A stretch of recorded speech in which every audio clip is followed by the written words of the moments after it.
What's up, traders? Welcome to the stream. Today, Bitcoin. Got to talk about it because, man, it is yeeting. And I got a lot of things to say about it. I think that the mood is right now is that of euphoria, but we're going to look at some of the technicals, and we're going to see where the next levels of resistance are going to be, and if I might do something dumb like short it in the future. So just stay tuned through the music if you're catching this live, or skip ahead and we'll get right into it.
What's up, guys? What's up, traders? Happy Friday to you.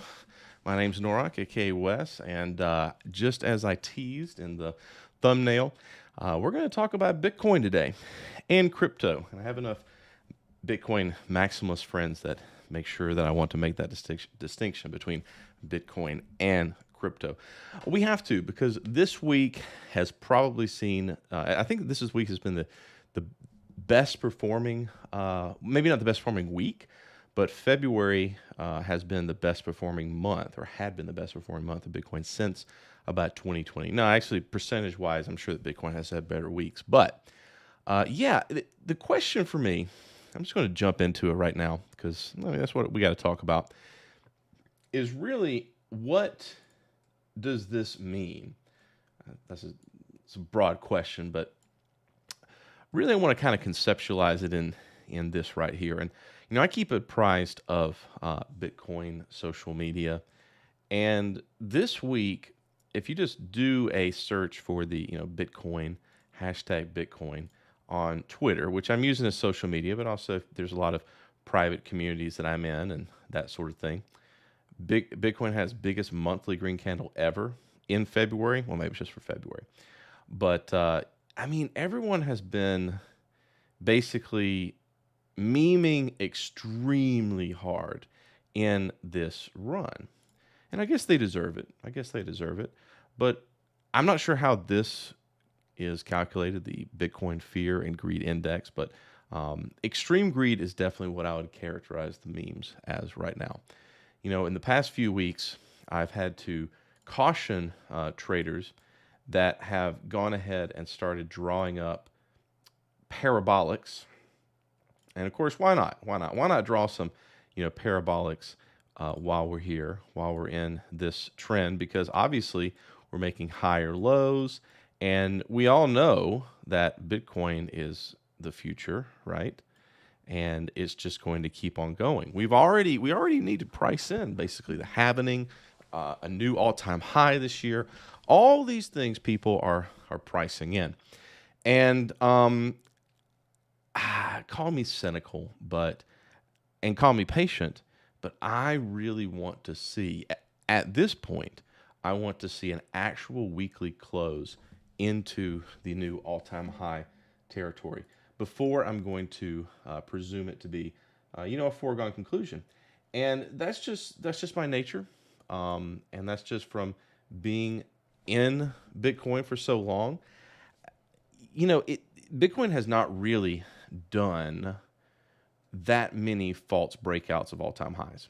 The only one that it's really done that was really kind of odd was in 2021. I mean, this right here in 2021, October and then November, was essentially a false breakout of the all-time high when it got up to the all-time high there. I mean, up to that point, if we just kind of go back and look, it was just kind of clear that what they had in the summer of 21 was just a little pullback. And, well, six-figure Bitcoin was just on the horizon.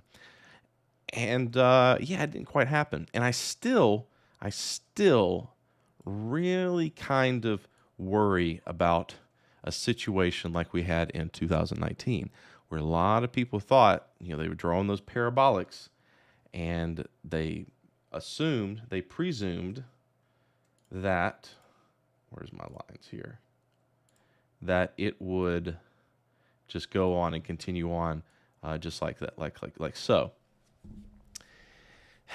It's a dangerous time to presume at this point.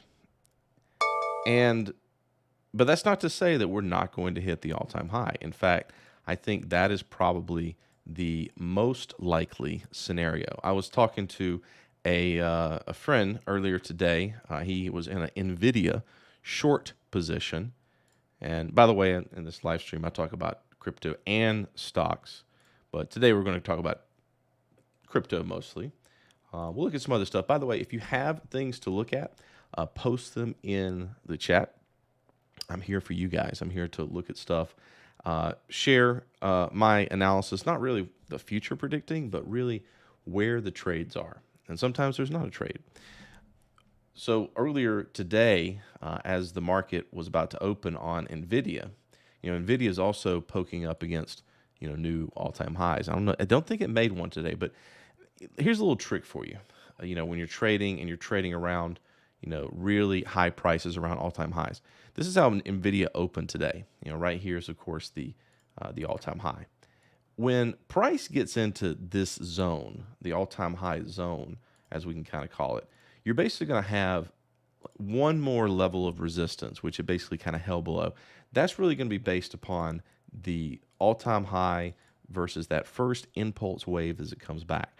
And then once you kind of clear that, you're in this zone here where it's like gravity, but opposite. Instead of being pulled down, it's going to be pulled up basically to that all-time high. So once you actually break that last level of resistance, you can just pretty much assume that you're going to come up and test that all-time high.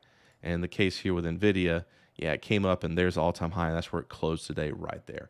And so with Bitcoin now, if we zoom out to the weekly, we pretty much surpassed this week these last levels of resistance, that being the swing high from December of 21, and then this one right here, just kind of shot right through it. And so really from here until about 68 is virtually guaranteed. Now, here's what I'm going to be watching for. And we're going to use Bitcoin in the past as sort of an example for this.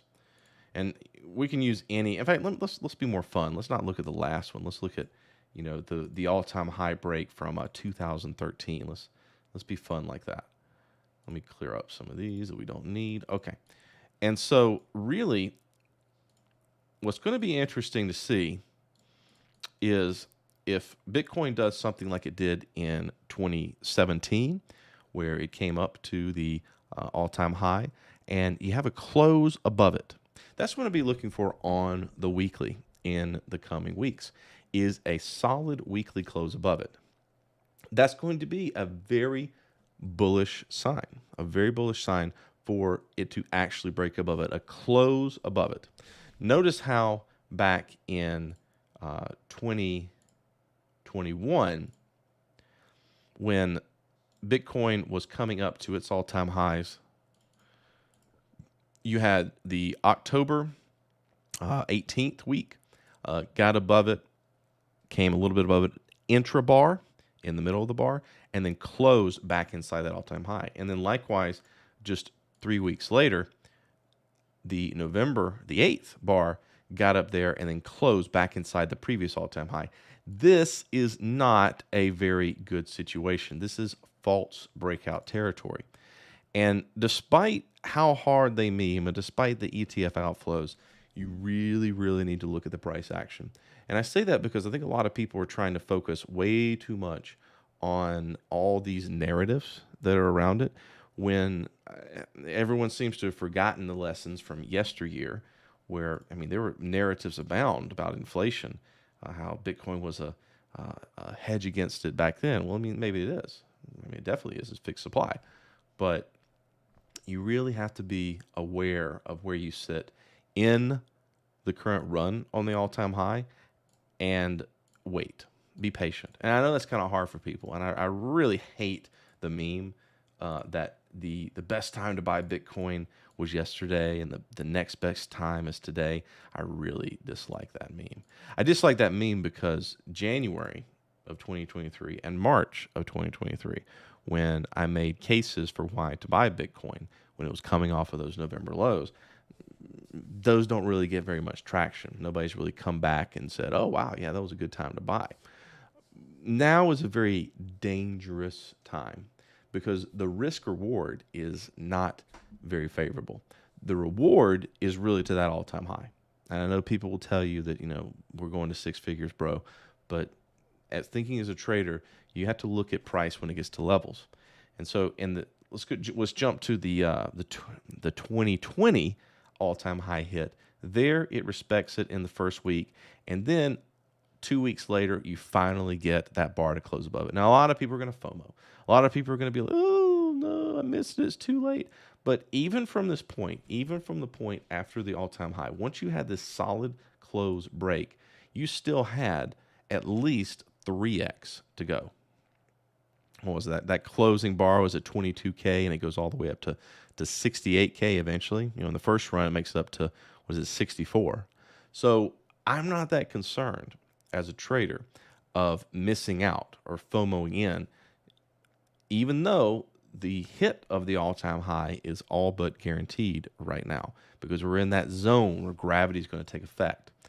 And if we go back and we look at how price acted in the 2017 run up, and it's not just Bitcoin that we can find these instances with. I took a trade in Apple today, which we'll talk about here in the latter part of things. But yeah, I mean, if you just wait for a close above it, we still might end up with some situation like this where you have somewhat of rejection. But really, that first close, that weekly close above it, does signal a break of that past all-time high. Price is going to respond at the all-time high. That is a very, very high probability. And then what it does there is going to give you a inkling to what is going to come next. And again, that all-time high break that week above it was 1,300 back in April 2017, and 1,300 all the way up to, what do we get to? 13.5. Yeah, about 5. Was it 5? No, it's higher than that. 6. So essentially, even if you wait, even if you're patient for that all-time high break, you can still expect to get a multiple reward out of it. You can. And so from a trading perspective, now that's the situation that we're in, where we need to wait and see that we get a weekly close above this past all-time high. And once we get that weekly close, then you can go nuts because everyone's going to start FOMOing in, right? All the boomers are going to start buying it in their IRAs. That's what the narrative is. But I really have to speak to the mood of Bitcoin this week. I mean, it's just been absolute pandemonium euphoria on social media. And I can't help but think that this is one of those situations where you need to be fearful when others are greedy. They are so greedy right now. They are so greedy. And we don't know the future. As a trader, I don't know the future, but I do make a habit of staying apprised of, sentiment. And as people have cautioned me, and I must acknowledge that this kind of euphoria and extreme greed can just get more extreme. You won't find me trading extreme signals like RSIs or Bollinger Bands or things like that, because I know from experience that things can get ever more extreme. So that is what I'm looking at for like I said, the last week when we were in the live stream, price was holding at this level right here, and it was good for one last potential short. And of course that got stopped out. And now in this range between 52 and 69, let's call it, giggity. It's just, you only have just a little bit more to go to get up there. And that right there is where you really have to sit there and watch price. It's coming. It's definitely coming. And we're going to see price respond. And I don't care what the narratives are. I don't care about reading about ETF inflows. There's lots of cool story bros out there. I'm going to be watching the price. I'm going to be watching that all-time high and see how price reacts around it. So that is the analyses of Bitcoin right now. There's a lot of other stuff.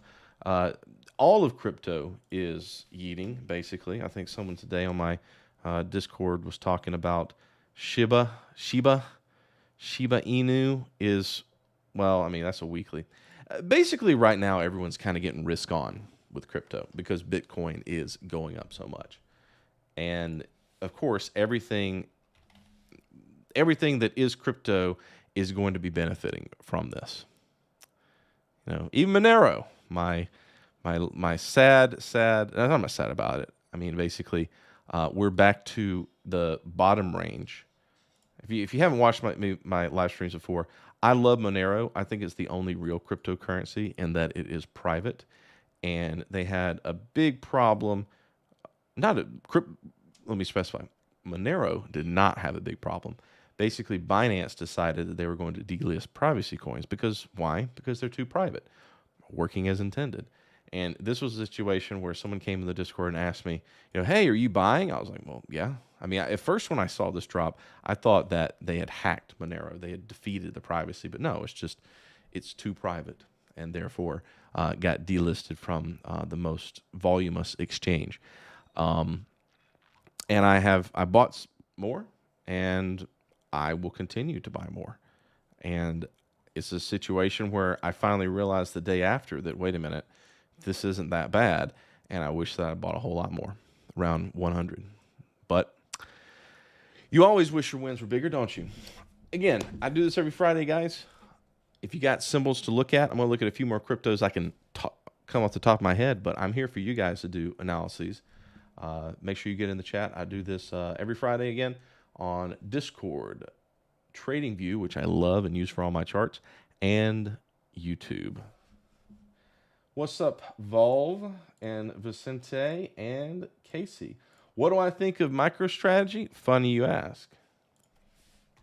So let me give you two takes on MicroStrategy. Number one, a lot of people are trading MicroStrategy as a proxy for Bitcoin because they do software, they do business analytics software. I'm not really sure what that means or what they do, but they do make some money. But mostly they have a lot of Bitcoin held on debt. Now, right now, their debt to asset ratio is quite favorable. In that, they have something like maybe, I don't know what their total debt is. It's either $2 or $3 billion worth of debt, and they own probably at this current price is about maybe $13 billion of Bitcoin. So they're looking pretty good right now, but that's kind of a recent occurrence.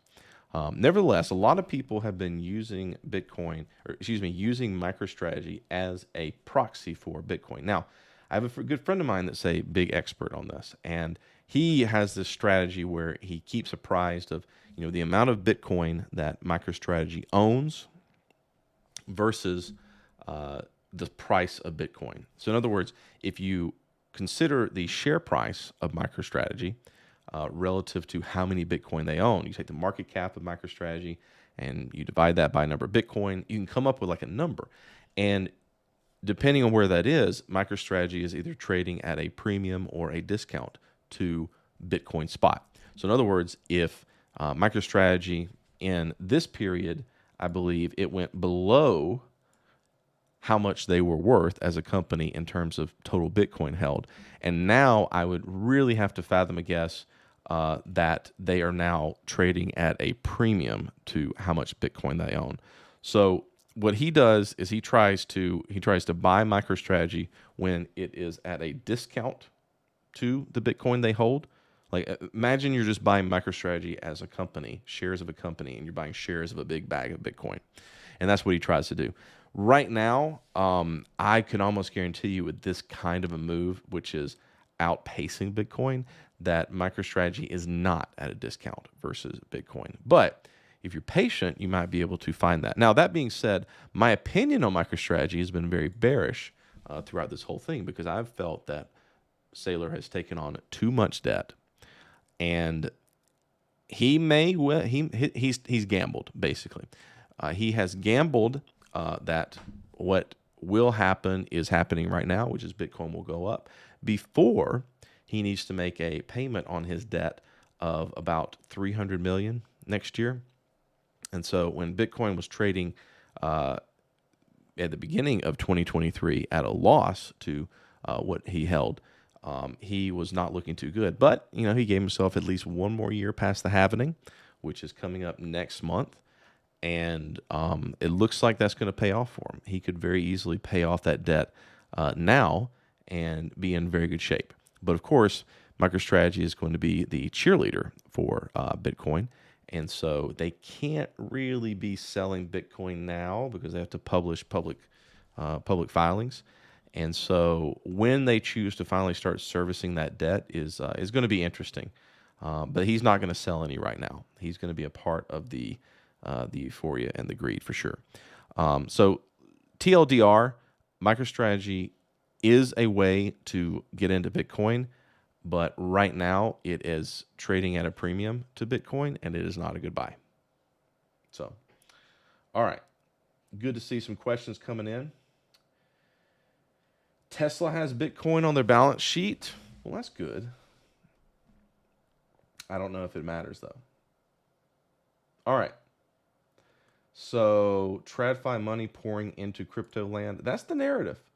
That's the narrative. I'll share this. What a friend of mine shared. It's a big long tweet. I'm not going to go through the whole tweet. Let me find it. Hang on. But there's a lot of narratives, and I say that with sort of a little bit of animosity because they're all a bunch of cool story bros. But here's this long post, which is basically doom and FUD, where they basically imagine your dollar in game is near. I mean, this has been the kind of the narrative for all of the last couple of 2-3, well, it's about 3 years now, that the dollar is going to fail and Bitcoin is going to replace it. I was a little more amiable to this a few years ago, back when Lightning Network was more viable, but they have since found an exploit in Lightning where people can steal your Lightning Network coins. And a lot of the developers, the Bitcoin developers I know, are moving away trying to find a new solution. And I think that solution is probably another half decade away because it took them about 7 years to make Lightning Network. And now you can't really use Lightning Network as a scaling solution. And so there's not really a good way to insert Bitcoin as a technology. It's just not scalable. It's not, you can't have enough people using it to replace the dollar. And so if the dollar were to fail today, I tell you exactly what would happen. What exactly would happen is what happened in March of 2023, where remember how we had banking FUD, banking fear, uncertainty, doubt, the banks were going to fail, remember? That was a big depreciation in Bitcoin. I know we're talking about small numbers here, the 20K, but it's important to recognize that Bitcoin dropped about 20% when the stock market dropped about 10% based on those banking fear woes. Or more to the point, what happened in COVID, where we had the COVID crash, where the stock market dropped a little about 30-something percent and Bitcoin dropped about 60%. Now, I'm not saying that we're going to drop that from here. Obviously, we're in a very euphoric, bullish state of all the things, stocks and Bitcoin. But I never hear people really acknowledge that the best time to buy Bitcoin is when there is going to be economic turmoil. Bitcoin has not existed since 2008. Bitcoin was invented in 2009 as a response, basically. That's what Satoshi, cited in his white paper, that, when the banks started printing all this money as a result of 2008, somewhere around 2009 is where, is it, January 2009 was when the first thing, yeah, so around the bottom. We were in a bear market, not even the bottom of the stock market, when Bitcoin was invented in January of 2009. So Bitcoin has lived in an era of rather bullishness of all the things. Of course, money printer go burr, and that money has indeed found its way into Bitcoin, lifting that price. And so, but what you have in a major, financial shock, whatever the case may be, is massive deflation of all assets. And Bitcoin is not. I state that now. I can be wrong about trades, but Bitcoin is not going to be immune in the short term to a rapid deflation of prices, because Bitcoin is still a risk instrument. And when people start feeling risk off, the ironic thing is that if we do start to have some kind of a debt crisis, if we do start to have some kind of a problem with the dollar, the most likely thing is the dollar will probably go up in the short term, and that people will be fleeing to safety, and they'll still think to flee to dollars. It'll be a weird world. It'll be a weird world. And that's not to say that in a month's time, you won't see some sort of, V-shaped recovery, like you did with Bitcoin back in uh, 2020, or as happened in March of 2023. In fact, that's very likely that you'll see a very rapid recovery as people kind of calm down and then realize that, oh, wow, this asset that I really, really like that is a hedge against inflation, it's still there. It didn't break. Kind of like I was saying with Monero. This is one of those instances like Monero recently where you had some kind of like a market related shock. In other words, it got delisted from an exchange. So everyone was like, oh no, we can't. But now in hindsight, it's rather obvious that nothing changed about the asset itself. And thus, boop, back up to basically the pre crash levels. And so that is what you can really, really hope to see. So if you feel like you've missed out, that you FOMO'd in Bitcoin, and you're still one of these people that is constantly reading these long, well written out FUDs about how everything's going to go to poo by Bitcoin, I really think it behooves you to look at the history of how Bitcoin has responded in these kind of crises and realize that it behaves like any other asset, and it goes down in periods of economic shock, but then it has a V-shaped recovery. And that's the message I really want to kind of let people come away with and be ready for, because it's going to happen eventually. I mean, we're going to have another crash. We're going to have a stock market crash. It's not going to happen next week. Okay, well, let me not say that, but somebody today came in Discord and asked me, "Do you think that this SPY breakout is going to be a fake out?" I'm like, we'll talk more about the stock market here in just a minute when I kind of get off the Bitcoin soapbox. But I mean, every day the media and or Twitter needs to be putting out articles for engagement. They want people to read it. They want people to like, share, subscribe it. Which, by the way, if you like this, join me every Friday and make sure that you click on the links below, join the community, share ideas. We've had some good conversations this week, actually, because that's where to go to talk about my indicators and things like that. But any given week, somebody's going to be talking about how the stock market is going to crash, or the dollar is going to crash, yada yada yada, and yet we're in a bull market of all the things right now, guys. I know there's a lot of like political talk out there because of what year it is and what happens in a few months, but it's going to be fine. And the market actually doesn't care. That's a little secret for you. The market actually doesn't care who's in power politically. It really doesn't. It really doesn't. Stock market go moon. Bitcoin go moon. It doesn't care. It doesn't care. All right. We're now in that last second following half of the live stream. So if you guys got questions, I really love questions about technical stuff, but also symbols. If you got symbols to look at, I see Casey's putting in his breakouts for us to go through. So put the symbols in the chat. Again, doing this on Discord, YouTube, and my favorite trading view. All right. What is that? Pubes? WTF. All right. Let's see. What games do I play lately? I am really wanting to play Valheim again, but I'm waiting until Ashlands. I said this to my girlfriend this week. I was looking at like a Valheim tricks and tips, and it had like 700,000 views. I just need to make gaming videos. Trading is just so niche. All right.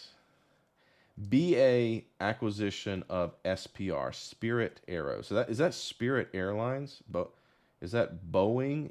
What is BA GIG? Good to see you again. I haven't seen you in a while. Gig. Boeing came and hit a 50% retracement here at 267. That was before the door blew out on that plane. It's almost like Price knew. How does Price know these things? Because that blowout was here on this bar, this weekly bar right here, and it already hit basically a resistance that it hit before, which was the 50% retracement of the all-time high and the COVID low. How did the price of Boeing stock know they were about to have a massive blowout? Did the people that run the stock market, they go unscrew the bolts? So I'm being facetious. Price has this weird way of knowing about events before they happen. Another example of this was Raytheon. Was it Raytheon? Hold on. Raytheon was here. Actually, this was afterwards. Northrop Grumman, sorry. Northrop Grumman is a defense contractor, and then right before October the 7th, the Israel-Hamas attack, it knew to hold this 50% level for multiple weeks before it actually went off that weekend. How does Price know these things? All right, we got some crypto coming in the chat. One more crypto I definitely wanted to look at, and I wanted to follow up on last week's discussion. So a buddy of mine that talked about the Solana arbitrage, which basically he told me, and I tried to do this myself, believe it or not, but I use Thinkorswim, and I haven't really done anything fancy with my account. So they won't let me short shares of GSOL, which is the Grayscale Solana Trust. And so his trade was, he identified last week that, I guess, hold on, this is last week. So last week, GSOL was trading at a 400% premium. In other words, if you took the Solana crypto that Grayscale owned and put that relative to the market cap of the Grayscale Solana Trust, the Grayscale Solana Trust was trading at a 400% premium to spot Solana. As that was last week, 400% premium. And Solana has gone up. Well, let's see. So this week, the Solana Trust has gone up 59%. Jeez. While Solana Spot this week has gone up only 28%, 26%. So that's not good if you were trying to do an arbitrage, because now that premium, as he told me, has gone up to 600%. And that's the danger of doing arbitrages. And as I talked to him about it this morning, actually, and that's when he told me, hey, like, I'm in this trade, and it's getting kind of dicey. I hope I don't get, I left myself enough room in my margin account that it won't get, forced closed. But I was like, yeah, I mean, honestly, dude, I would have been in it with you, but not that big, because typically when you have arbitrage opportunities, there's a reason. And that reason really needs to be emotional sentiment rather than structural. And something that's like multiple 100% is just almost too good to be true. In fact, I guess it is. I'm reminded, here's a little anecdote for you. Back in 2017, when Bitcoin was in its big run up, there was which I guess I can talk about it, now, because they don't let Americans on there anymore. There was a opportunity on BitMEX. They had these futures. They had Bitcoin futures. They had perpetual futures, and they had these monthly expiring futures. And these futures that were expiring in 3 months were trading at, while Bitcoin was at like 19,000, they were trading at something like 22, 23,000. And so you had something, I think, at peak about 21%. So in other words, you could buy spot Bitcoin, sell the futures, and eventually you knew they were going to kind of come back to even, and you were going to, regardless of what Bitcoin did, capture 21%. Not that exciting when I would tell people, with Bitcoin, hey, you can use this opportunity to earn 21%, when, at the time everyone was like 21%. Like, that's, 21%. That's not even worth my time, man. Bitcoin's up, 300% over the last month. I don't care. I don't care about 20. Okay, fine. Just YOLO long. It's hard to get people. Basically, if there's an arbitrage opportunity that is kind of like, that's probably a good one. If there's an arbitrage opportunity like there was in Solana, the Solana Grayscale Trust, where it was 400% last week, and now it is 600% this week. I feel like, first of all, I can't draw very quickly. 600. I feel like there's probably something structurally going on here more than boomers buying it to put in their IRA. That being said, it's an opportunity, but I think what would really kind of kick this off to be profitable is you get out of this euphoria phase. So again, hashtag not financial advice. I'm keeping a look at this. I think now it might be getting juicy enough that I might want to set up an account to actually take advantage of this. But anyway, to pure price action, Solana USD. This is one where I was telling people to be patient and wait for a pullback to 71.77. Well, that is an example of how being patient means that you can miss out on gains. I'm still going to keep doing it, but this is instead an example of how powerful the Tinkinson is, where really at no point in this trend has price closed below the weekly red line, which is based upon the Ichimoku Tinkinson. It's a conversion line. That's what it translates to in Japanese. But yeah, that's the evidence of a strong trend. I think Cardano was an example of where it did, in fact, pull back to its 50% at 46 cents. And now this week, the crypto week closes on Sunday. We can go ahead and call it closed. But yeah, so now basically all of crypto is making new, not all-time highs, but making new highs. And so wouldn't it be interesting? Wouldn't it be interesting, though, by Sunday if this closes below this high and also this one as well closed below? Wouldn't that be interesting? Could. What's Ethereum doing?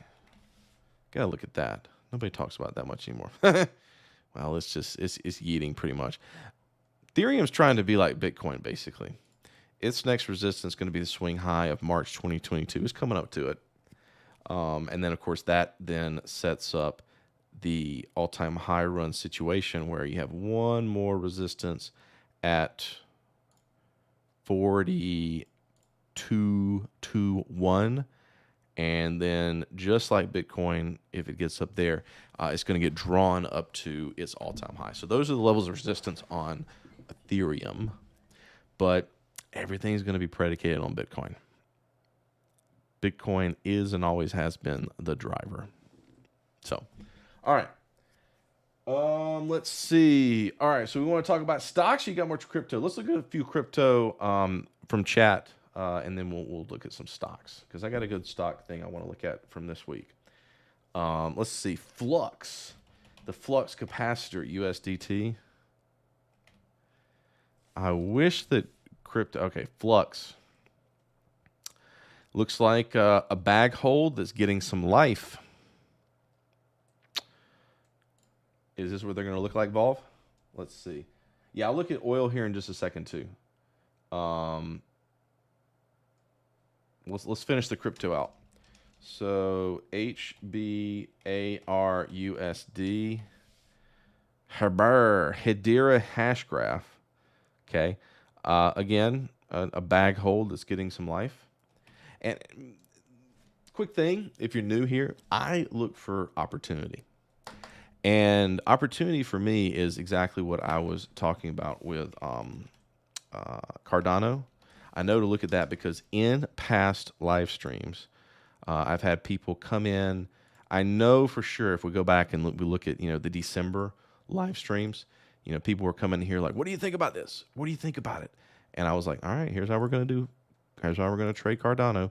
We're going to look for the high, the bottom of the trend where it began, and the top of the trend, and we're going to look for a 50% pullback. That happens to be 46. Ping! And that is the only time I'm going to take a trade on something. That, and if there's an Ichimoku breakout, but let's keep it to that. So in the case of, we'll look at one more that you put in chat here, Theta, I'm going to be doing the same thing. In fact, here's a good example here of from October when everything did start going. You had some good price action around that 50% of $1 and way too many decimals for me to cite. And in any of these cases where they're yeeting, I'm going to wait for a pullback. And so what I would do in these cases is I'd go from the start back here in October all the way up to the high that it made this week. And I really like this in particular because you got this high here from the previous swing in December setting up at $1.45 and blah, blah, blah, blah, a lot of cents. So I'm not going to jump into something this moony. I don't do it. Temperamentally, I just cannot. But I will play pullbacks. You bought 50-cent Theta? Well, that's awesome. That's really good. But if someone was new and was not in it yet, doesn't matter what the instrument is. Doesn't matter if it's crypto. Doesn't matter if it's oil. Doesn't matter if it's, poo. I'm going to wait for a 50% pullback because they do happen. They do happen. Bitcoin itself, when I talk about buying opportunities, a lot. I don't like that meme that, the best time to buy Bitcoin is yesterday, the next time is tomorrow. No, because there was an awesome opportunity that I posted about in TradingView here at the 50% of this run up from the November low to here. I know this is in the past, but we can learn from this. And that was a great level to buy Bitcoin. It was, when it did that 50% pullback, had this big, nice run, got people kind of excited. Then you wait for a pullback. Now at this point, the 50% retracement is, well, it's going to be about 30, it's about 40. So the 50% retracement of Bitcoin will be 40.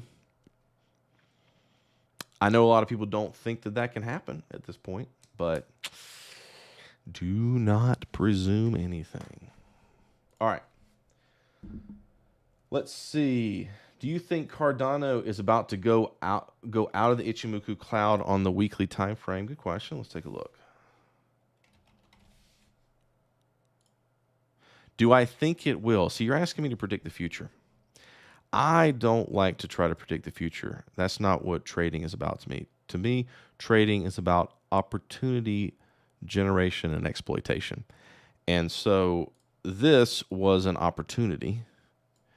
And when and if it gets out and my rules, basically, if you haven't watched before, my Ichimoku breakout rules are price is outside of the cloud, which it is, and then momentum or the lagging span also needs to be out of the cloud, which it is not yet.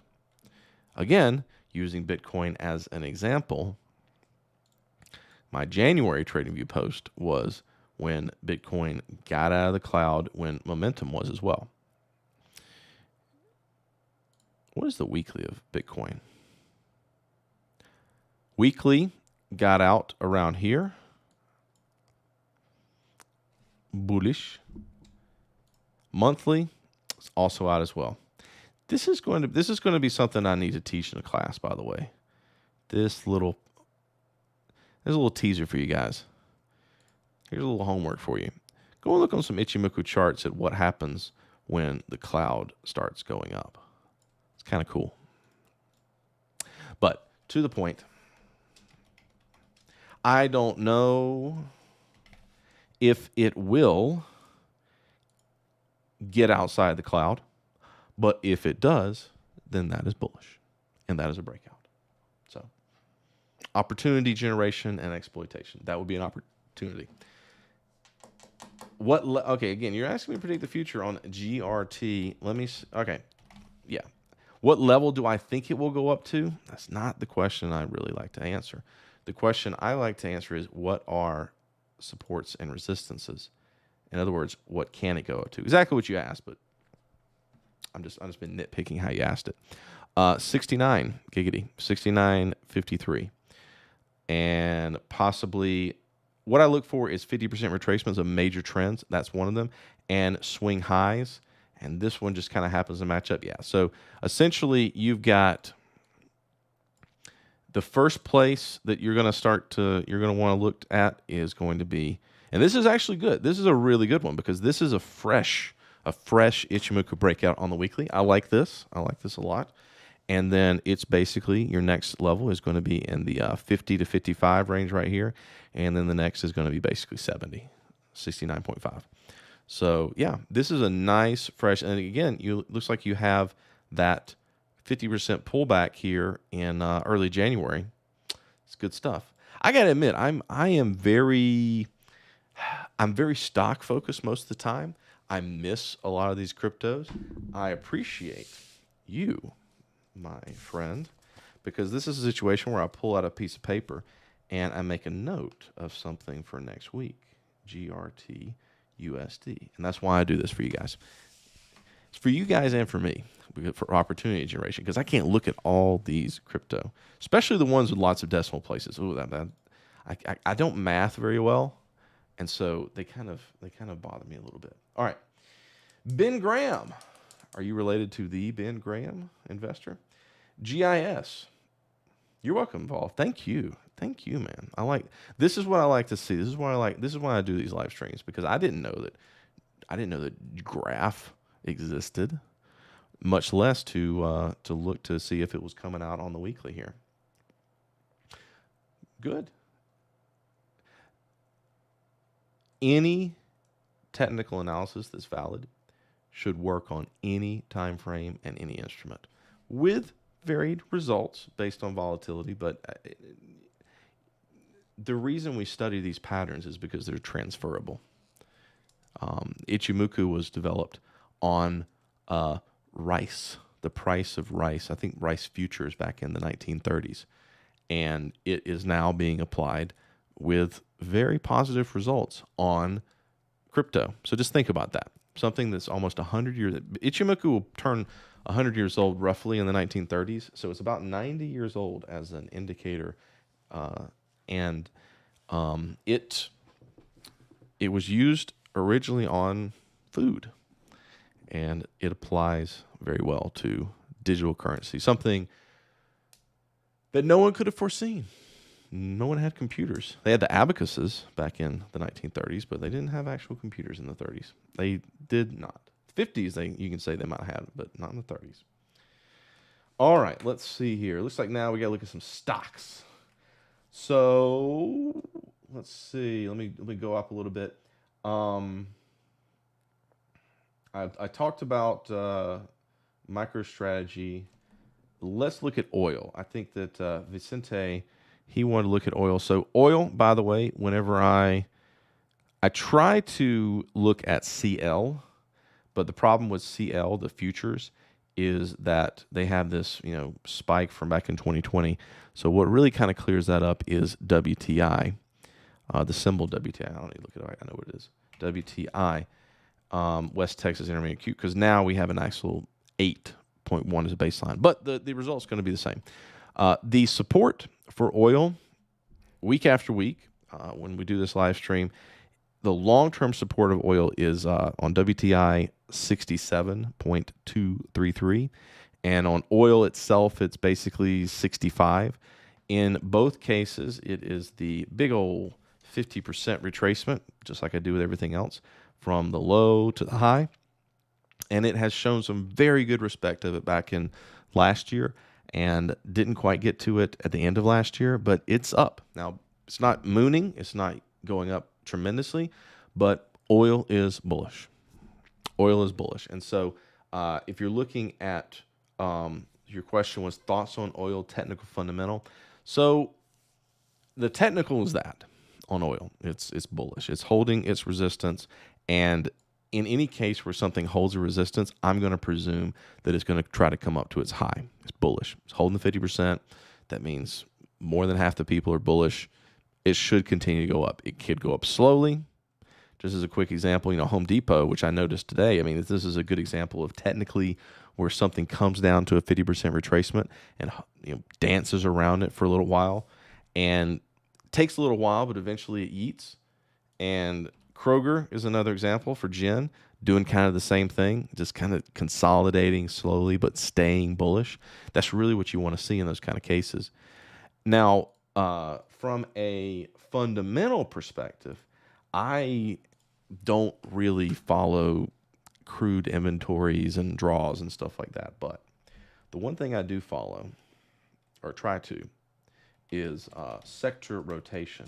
And I haven't really focused on that a long time, almost a year now. But let me bring up the little chart right here.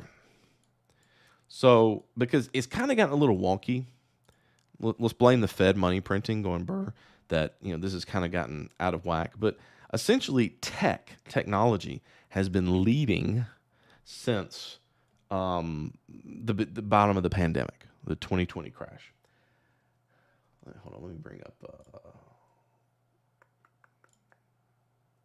There we go. There's my sector rotation. And this right here is a good website, stockcharts.com, the sector rotation chart. Let's make this about half a year. And so essentially, technology and communication services have been leading, as if the market was coming off of a bottom for the last half year. Let's see, 200, basically a year of trading. Same thing, technology, 400, 2 years. Same thing. Tech has just been leading, and all the defensive sectors like utility, staples have been underperforming the market. So tech has been basically leading us in the very broad terms, out of the pandemic and for the last 3 years. And it's had some hiccups, but that's kind of started to wane a little bit in at least the last couple of months. And part of that is in spite of NVIDIA going moon. The big players like Apple, which, by the way, I took a short position. The reason I took a short position in Apple today, number one, is because a member of my Discord said that they were short. And they were wondering if they should take some profit on it. And they have June options. And I'm like, bro, you have, with Apple, you first have a great, well, if you're bearish, you have a great false breakout from December where you tried to make a new all-time high and it failed. That's deadly. That's deadly for a stock to, or anything to, Bitcoin, Apple, whatever. If something's bullish, people should keep on buying it. It's really kind of that simple. What do I mean by that? Well, Eli Lilly, waste management, or Bitcoin taking on a 3-month chart. I mean, if something's, well, don't use Bitcoin, but if something is a winner, if a stock is a winner, it just kind of keeps on going up. This is what you want to own. Now, I know you only want to own winners. I know that sounds kind of silly, but yes, try to only own winners if you can. That's the recipe for making money in stocks. Only buy winners. And winners keep winning. Apple is doing a little bit of not winning right now. And so not only do you have that false breakout on the weekly, by the way, this is a long answer to oil. I'm getting back to it. I'm letting myself get distracted to talk about my trade this week. But, when my member of Discord said, hey, I've got these puts, I was like, okay, what's your expiration? He said June. So that's out to here. I'm like, and you're wanting to close it now? No. I told him that he's not allowed. I forbid him to close this until at least earnings, which is in April. At that point, if the price goes down, you should see volatility rise and that get very profitable. But essentially, just like we were looking at crypto here on the daily, Apple is doing a bearish trend reversal, a bearish breakout on Ichimoku, where you have price below the cloud now, and you've got momentum as well. I want to be short Apple right now. I do. I actually do. Kind of did a little bit of a fake out here, but it's still out. We'll see what happens. But that is to bring about a long answer to this, which is, if we think about the fundamentals of sector rotation, like where things are in the market cycle, where we have tech lead, discretionary, which we have a lot of luxury goods, things like that, communication services. What we would expect to see, and we have kind of started to see this in the last 60 days or basically quarter, is industrials start to lead, followed by materials, followed by energy. And so right now, energy stocks over the last 60 days, over the last half year, 60 trade. These are trading days, by the way. So the last quarter or last 2 quarters or half year, energy has been outperforming. This doesn't mean energy is down. This is relative to the S&P 500, relative to everything else. Everything can be going up, but energy is going up less. It would make a lot of sense to me, and makes sense in the sector rotation, because again, as the bull market starts to top out, you start to see industrials, materials, and energy start to lead. And so if we presume that we're in a bull market, which we are, because stock market just keeps on pumping higher, and we're kind of getting into that weird area where maybe it tops out and maybe everyone that says the market's going to crash actually crashes, then what we would see at the top of the market is energy leading the S&P 500.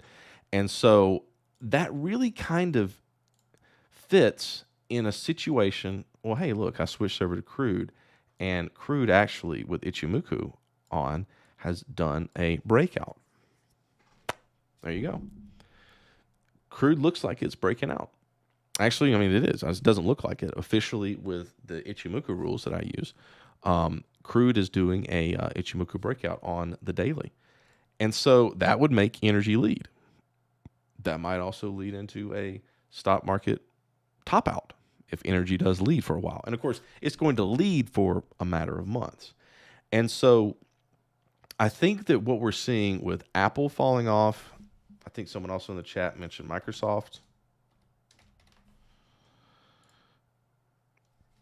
It's still, Microsoft's bullish, but it's not, it's neutral right now. It's bullish, but it's not really, it's not doing NVIDIA things. I think NVIDIA's got us all spoiled to what tech should be doing now, being up 4% today.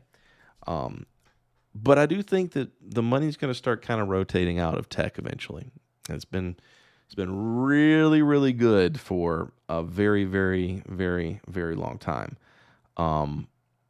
But at some point, all trends kind of do their thing. They kind of end. Trends end. And I'm kind of wanting to position myself for tech to fall off and then the sector rotation continue as we would expect. And that means that materials, which, there's some very unexciting stocks in there, but energy can be very exciting. And if I do that, probably what I would choose would be ExxonMobil. And that's just because I'm kind of attached to them, because I have a pretty good trade story that won't go into this live stream, but of picking this up back in 2021 when everyone thought that oil was going away. I do think that oil is about to go up. Don't predict the future, hashtag not financial advice, but it's basically on the daily time frame, you got to break out. Do we have a close above? Consolidations are wonky because I really want to call it a breakout, but at the same time, you have this past trend right here, and it really needs to conquer that 81.37. What about WTI? Probably going to be exactly the same thing.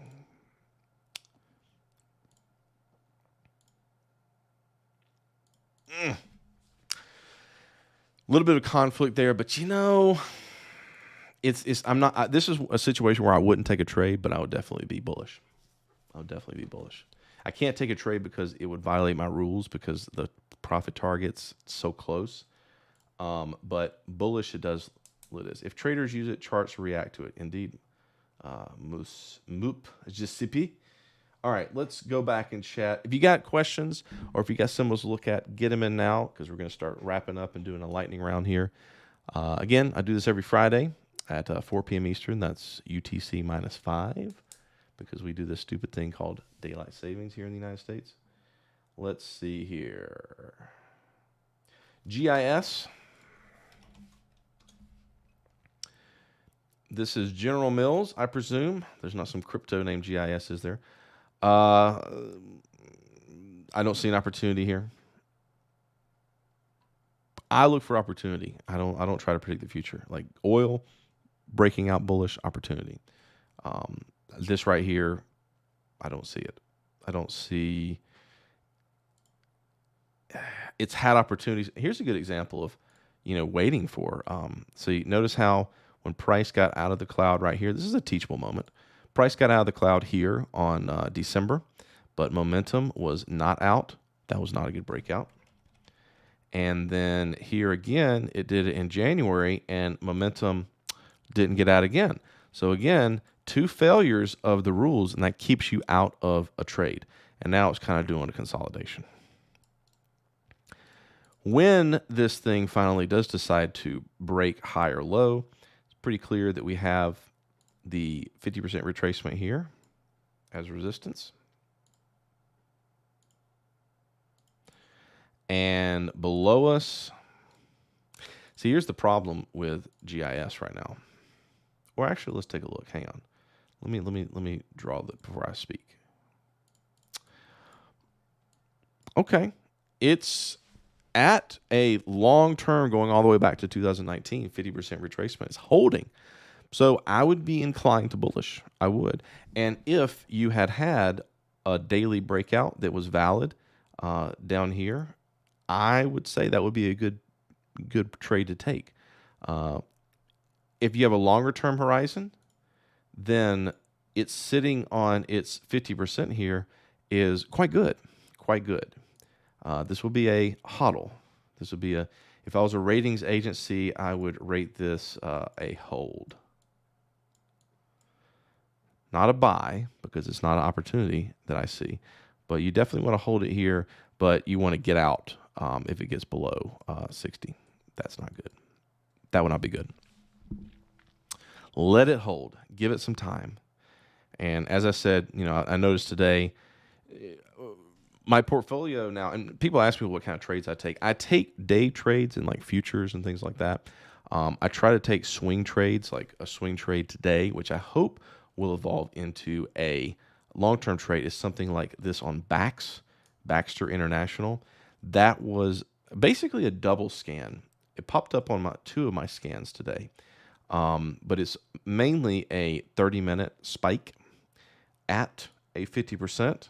I mean, I really can't stress enough how much this fits with my rules for taking opportunities, but also it's also from this high up here down to this low, a 50% retracement that it held, broke above it, and now is coming back to retest it. So I really like this Baxter that I picked up today, actually. I really do. And so that's a good example of that. But yeah, I do everything based on 50%. And to circle back to GIS, you want to see it hold that 63.54. Don't let it break the October low. That's really going to be kind of a good theme to think about. Hey, look at that. I had a spike down here on October. A lot of stuff did spikes in October of last year. October was a great time to buy everything in hindsight, wasn't it? Do you remember when a lot of people were trying to short the market back in October? They did pretty well those couple months. From the summer 23 down to October, the bears were having a good time. Stock market going to crash, yada, yada, yada, yada. Oh, well. But October is a major low in the stock market, and you're going to see that in a lot of cases. And so particularly, I hope that you're talking about GIS, the stock, and not like GI. Hold on. Okay, good. There's not a crypto GIS. All right. Yeah, so that October low right there, that's where your stop needs to be. 59.86. You don't want to get in that valley of risk. All right, let's see. Let's do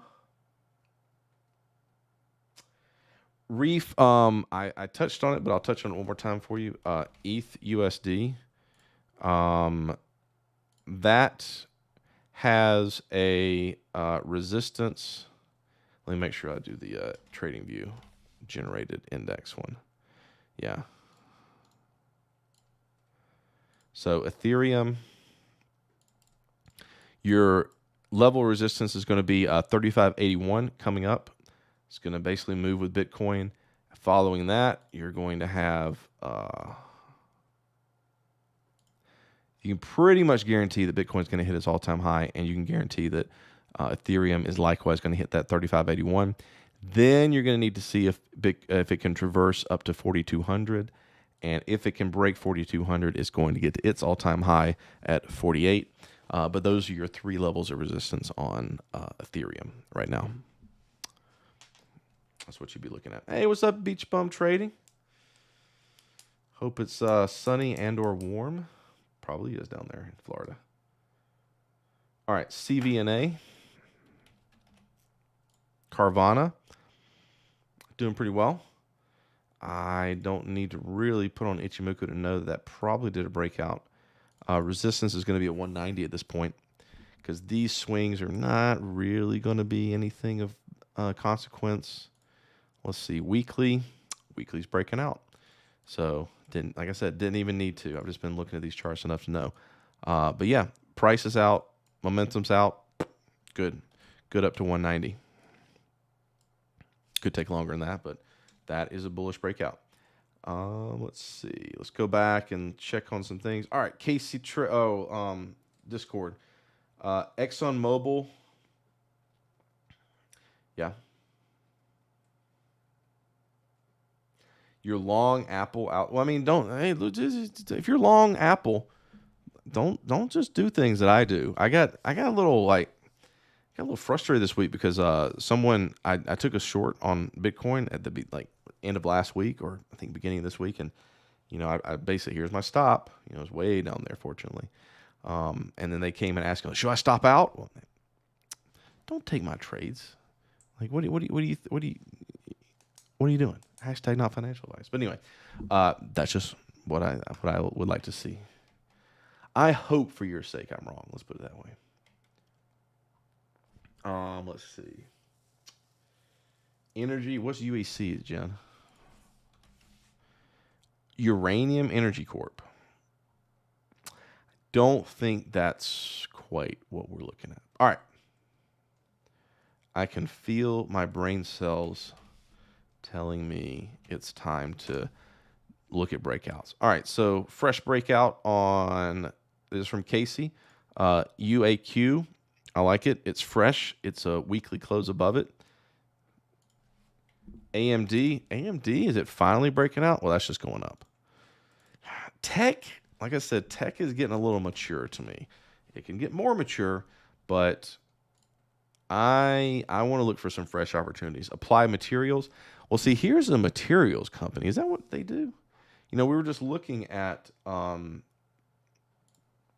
materials being what should lead next. It's got to be in there somewhere. Industrials and materials. Not to get too granular, but I mean, that's a materials company. I assume it's in the name, unless they do something else. APG is going up. Looks like another alphabetical list. ASMR or ASML. Another fresh breakout. See, this is what I like to see. Did you have on this? AMAT does semiconductor equipment. Okay, so they're tech. Okay, so I'm not a big fan. Thank you, Noah. Yeah, being tech, it's not really what I'm looking for right now. I think tech is getting a little mature. This right here is a really good example of what I like to see on any kind of a all-time high breakout, where you have, it's a weekly, by the way, where, and I'm curious, Casey, did we bring this up, ASML, like a couple weeks ago? I bet, thank you, Benoit. I bet that we did, because this is real. This is what I want to see, guys. This is textbook. Go and like take a screenshot of this. Go up in your trading view and hit download image on ASML. So what I want to see in a case like this, let me take off my other. I like to make things nice and fresh. When I'm not talking about that indicator, I want it to be just what I'm talking about. So you had an all-time high at 895, and I'll slow this down a little bit. And so that week, which was the first week of February, first week this month, nice solid close above it. And then you had the week following that, which came back and pulled back to that level. And on the daily, we can kind of see what it did. Pull back right there, and up it goes. Actually, you had two pullbacks and confirms, and now you're coming off of it. This is what I want to see on an all-time high break. It's nice, solid closes to conquer that level, and then a pullback to hold the level as support. That's a good breakout. That's a good breakout pullback to break the resistance and pull back and confirm it as support. Very, very good way to play a breakout. And I was talking today with that Discord member who was like, okay, you think this is going to be a fake out on the S&P 500? I was like, bro, I mean, here's what I know. Here's what I know about the stock market right now. So in the first few weeks of the year, we had a nice solid close of this SPY or whatever you want to use, SPX. And then you had a week following it. At this point, where you have two bars to confirm the breakout, you're good. You're good. I don't need to get too fancy. I don't need to really, read too much into people's doom and gloom. You just pretty much presume that we're in a new phase of the bull market. That being said, in any given year, you will have 2 to 3, 5% to 10% corrections. That's just statistics. And so if we were to get, let's say, a 5% correction, it basically put us about right here, or a 6% correction right now would bring us back to retest that all-time high. That would be a good thing. That would be a good thing on the S&P 500. We may or may not get that. But now we're up so much from that past all-time high that we're inside of correction range to pull us back. So if for some reason things start to get crazy in the next couple weeks, as we know, we kind of wrap up this first quarter. First quarter of the year is always interesting.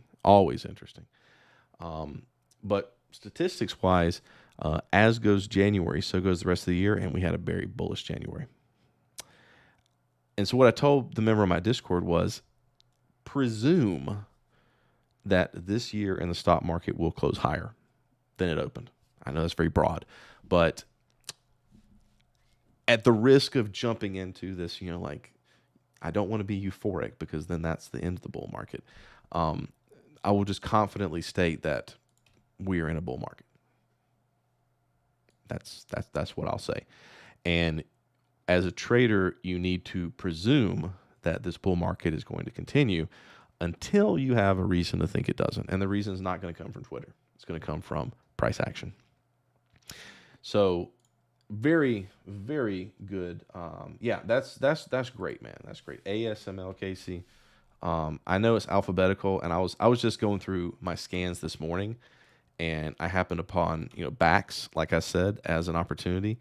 It being the letter B appeared at the top of my list, and once I saw it, I was pretty much okay. That's the opportunity I'm taking today. I feel bad for any W's or X letters out there, or Z's, because I'm never going to take those probably, unless it's a very slow day. But when you have an abundance of things come up on a scan, I wonder if that's not like an indicator, or not an indicator, but like a statistical anomaly where people find their portfolios have more A, B, C, and D letter in them instead of other things. I bet there is an overweight. Like if you looked at all the stocks, there's more bullish stocks that are in the first letters of the alphabet. I'd be curious to that statistic actually. But yeah, that's what I want to see on a breakout. That's good stuff. That's good to keep going up. New York registry shares. I don't know what that is. All right. AVGO. Let's see. AI. Oh yeah, I was supposed to look at AI. AI FOMO, Beach Bum says, is raging. It really is. At Broadcom, I mean that's whew. That's definitely making a new 52-week high. Let's see. CVNA. Somebody's asked that twice. CVNA.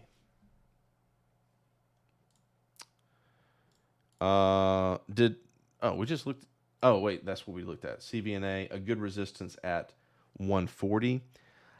So the thing about the 140, I think I see. Well, I got a question kind of similar to this on my Discord earlier. Like, where do I draw this line? I try to focus on the obvious. I don't want to force something. I don't want to look at a chart because I need to look at a lot on a daily basis and really kind of stress about things. The problem with trying to find a resistance where I think you're talking about is in this little area right here. And that's the case. I've got to sit here and I've got to draw basically, 20 different lines. I got to draw 20 lines there to see where, and that's not going to be helpful in trading. Just to jump back to Bitcoin, it was no accident to me that at these very clear swing highs, like the April 2022 swing high, that's where the Bitcoin ETF hit. And then as it paused in the last couple of weeks, was at the swing high of the December 21. You can see where price, if only briefly, respected those levels. And so those are the kind of things I'm going to look at. And you really don't have, because that's really just kind of a bouncing. I'm just going to assume that if I'm trading that and I want to be a little, this, which is basically a past all-time high here in February, that would be more the level at 115. And then maybe you can make an argument for this swing low right here. And so that's how I'd kind of clean up my levels. I would say 115, 158, and 190. Those are levels to watch. And that's just a bunch of noise. That's what I would say on Carvana. So 140, I don't see it. That's in the middle there. No, it'd be 115, 158, and 190. That's what I would look for. I appreciate you for watching too, Reef. All right, AI. I think we did want to see AI. All right, we're gonna wrap things up here. This was an interesting stock at the beginning of last year, but I didn't really get into it. I didn't buy it. I kind of presumed that AI was going to be a little bit like any other technical thing, where it was going to be a little overblown in the early phases of it. To update this line right here, yeah, it's just kind of messy. I'm not missing anything. I'm not missing anything in AI in particular. Elon is suing OpenAI for not being open source, but they're owned by Microsoft. So that's more of a Microsoft-related kind of thing, but it's tech, and tech keeps on winning. I don't know, man. I kind of want to see if tech doesn't roll over. All right. It's been a good live stream. You guys have been really, really great with opportunities and things to look at. I want you all to have a great weekend. Take a break. Don't look at too many charts. I'll be back again next Friday. Until then, Jen, did I miss anything? You're pretty pleased with adding T to your IRA during all the outage memeing. Was that an opportunity? All right. I think I got all the questions. If I missed anything, come back next week. Thanks, guys. Have a good weekend. Trade wisely. We'll see you next time.